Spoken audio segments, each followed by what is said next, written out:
Bapak Mama, saudara-saudaraku, di minggu ketiga bulan kebangsaan, bacaan Alkitab yang tadi kita renungkan terambil dari surat Yakobus pasal 3 ayat 13 hingga ayat yang ke-18. Dan tema yang diberikan oleh Majelis Sinode Gemit yaitu dipimpin oleh hikmat Tuhan. Pada kesempatan ini saya tidak membahas lagi teks itu, namun saya hendak memberi beberapa catatan mengenai hikmat dalam Perjanjian Lama, khususnya dari kitab Amsal. Kalau kita membaca kitab Amsal, kita menemukan beberapa catatan mengenai hikmat. Ada 3 cakupan. Yang pertama, kalau kita omong tentang hikmat atau orang berhikmat, cakupan pertama itu mengenai pilihan-pilihan. Hikmat atau orang berhikmat memilih jalan kehidupan, sedangkan orang bebal memilih jalan kematian. Itu cakupan yang pertama. Cakupan kedua mengenai nilai-nilai, misalnya kebaikan, keadilan, kejujuran, kesetiaan, kasih, kesabaran, dan kelemah lembutan. Itu cakupan yang kedua.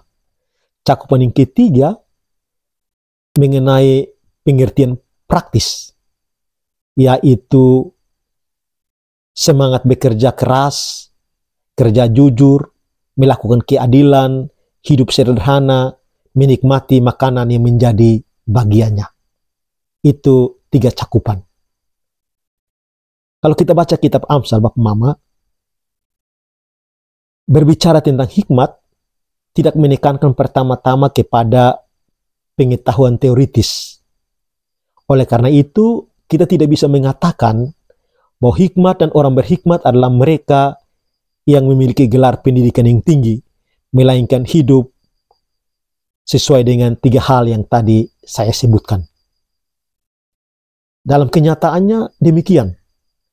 Kalau kita melihat di kampung-kampung, ada orang-orang tua yang tidak memiliki gelar pendidikan yang tinggi, namun mereka sangat bijak, sangat berhikmat.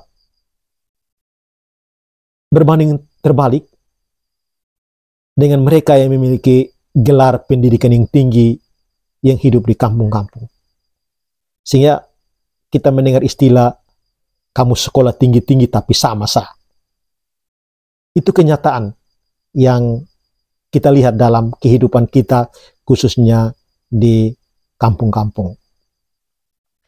Kita baca kitab Amsal, dia memulai dengan mengatakan bahwa orang yang berhikmat adalah orang yang takut akan Tuhan. Permulaan hikmat ialah takut akan Tuhan. Maka dengan demikian, hikmat itu didapat dari takut akan Tuhan. Kata takut bukan berarti menjauh dari Tuhan, tapi mendekat dengan Tuhan atau bergaul karib dengan Tuhan. Ketika orang yang bergaul karib dengan Tuhan, maka Tuhan mengaruniakan hikmat, kebijaksanaan kepadanya. Dalam konteks kita, di bulan kebangsaan ini, kita membutuhkan pemimpin-pemimpin yang tidak hanya memiliki gelar yang tinggi, tapi kita membutuhkan pemimpin-pemimpin yang berhikmat, yang takut akan Tuhan. Terima kasih dan shalom.